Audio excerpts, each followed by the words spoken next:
您好，很感谢接受新华社的采访哈。到2022年，中国要全面的对这个汽车的外资投资进行开放，特斯拉可以说是第一个吃螃蟹的人。那您可以说一下，就是这几年特斯拉在中国发展的一个情况怎么样吗？实际上我们一直认为中国是电动车这个行业发展的天堂。无论是从政策支持的角度来说，还是在整个这个社会的关注，包括这个资本层面，包括这个资源，都高度的向这个行业在进行集中。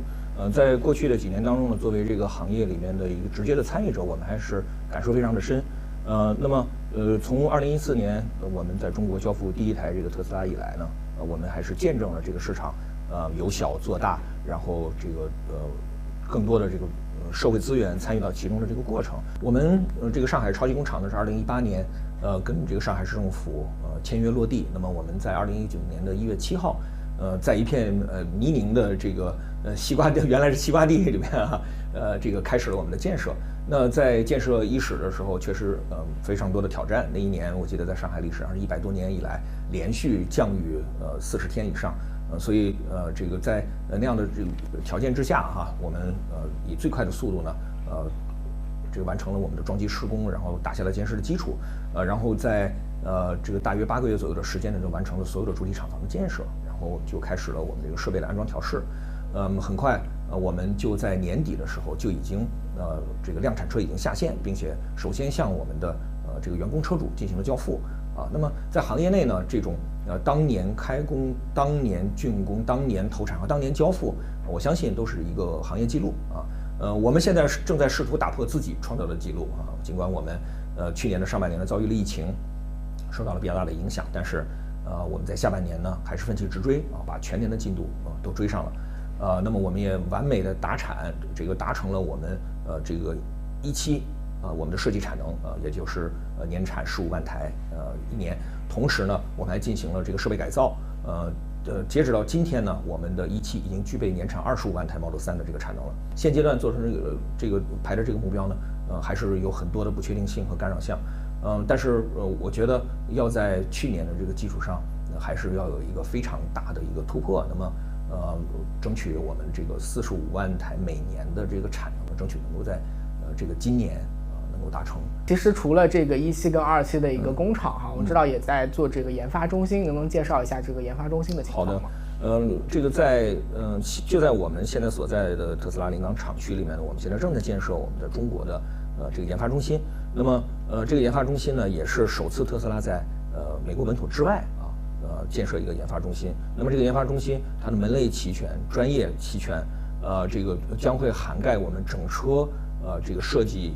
整车车辆工程整车这个设计研发还有这个测试等等很多的功能。那么我们现在预计呢在今年年中左右的时间呢，这个研发中心可以交付使用。里面包含了超过20个以上的专业实验室，然后同时这个会这个提供非常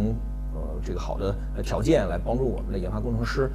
朝着我们的终极目标努力。这个终极目标呢，就是我们也在多个公开场合提到过，未来我们想在中国原创的设计、研发、生产一款车型然后从中国的工厂来制造，销售到全世界去。那么这个研发中心呢，就是我们这个目标的起点。之前其实咱们也提到，就是说希望能够在中国生产这些车辆是100%的零件国产化率。那这个要达成这个目标，您觉得还需要多长时间？完全达成这个目标的话，我觉得在今年之内吧，今年之内应该是可以实现。那特斯拉速度现在已经成了一个专有的名词您如何理解这个名词？我这么看这件事儿，其实在我们讲到特斯拉速度的时候，我觉得必须提到临港速度、上海速度和中国速度。那么特斯拉速度其实体现的是中国的改革开放的速度，体现的是这个上海和我们所在的这个临港新片区对于高科技产业的这个扶持，对于新能源产业的鼓励对于这个所有的这个政策这个简化流程简化他们的一种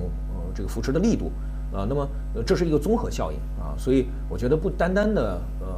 要提这个特斯拉速度，更应该把我们这个实现特斯拉速度所存在的这个土壤要说明白。然后这里边当然也包括了我们自己的这个团队，特斯拉本土团队我们8个字叫抛家舍业点灯遨游这种创业的这种精神和这个奋斗的这个努力的工作的这种这个意志是完全分不开的。所以我们希望特斯拉速度呢不是一个现象级的一个称呼，而是变成一个常态化的称呼，然后它能够代表这个国家开放的程度，能够代表我们的各级的这个政府和我们整个产业链上的所有的这个合作伙伴为了达成一个目标共同努力的这么一种这种共同的这个心愿和我们这个努力的一个统称。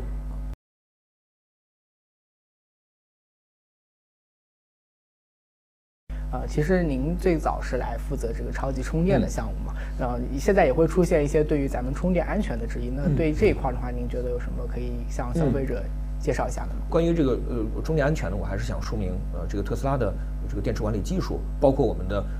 车和桩啊，它从这个设计之初都是把安全放在第一位的啊，这个是可以说是我们的安身立命之本啊。我们也在这方面呢做出了大量的这个投入。这个现阶段这个确实由于一些这个极端的案例呢，可能大家给大家造成了一些这个负面的这个印象。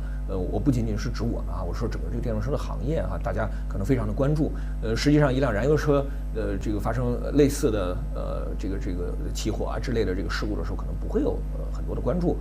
不管它是什么品牌，但是在我们这个行业，不管你是什么品牌，如果一旦有这样疑虑的话，就会变成一个社会性事件。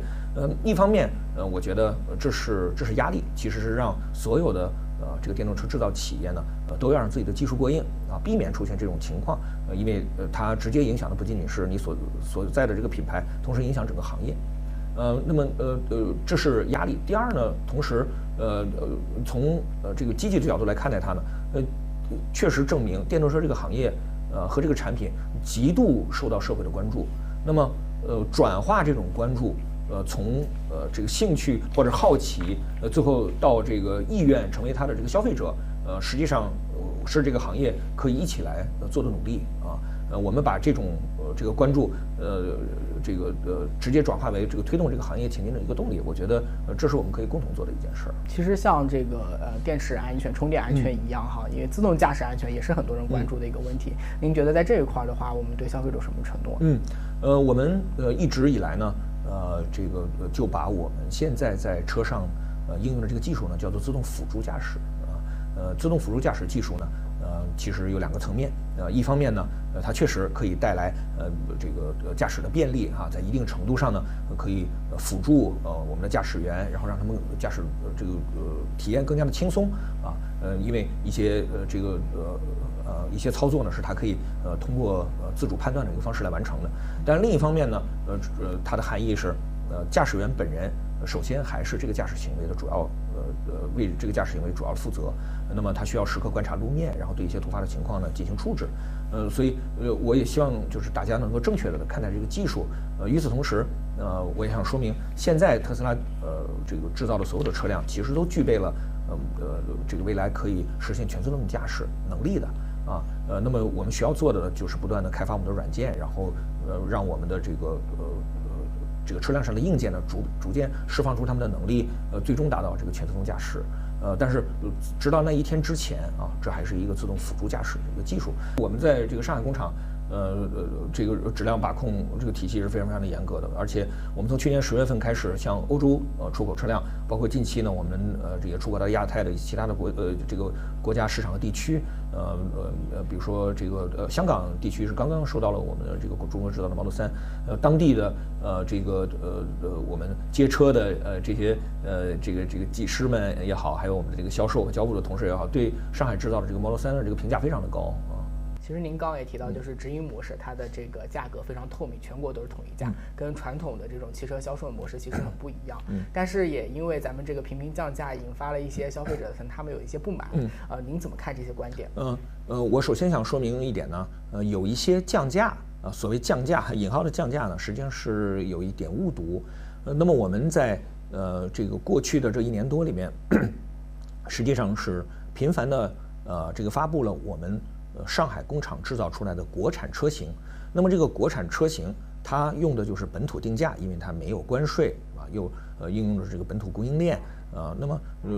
这个发布的这个价格呢，确实是比我们的进口版本的价格要低。但这个严格意义上不叫降价，这是一个完全不同的车型，它的产地都不一样，对吧？我觉得这个把它们一概而论为降价呢，就有一些确实是有一些这个牵强。那么实质的这个降价呢也有一些呢是我们这个为了配合咱们国家的这个补贴政策啊，为了让更多的消费者能够享受到这个补贴政策，我们进行了一个主动的这个价格调整，这样实际上是牺牲特斯拉自己的毛利啊，然后让消费者可以享受到国家提供的这个政策补贴。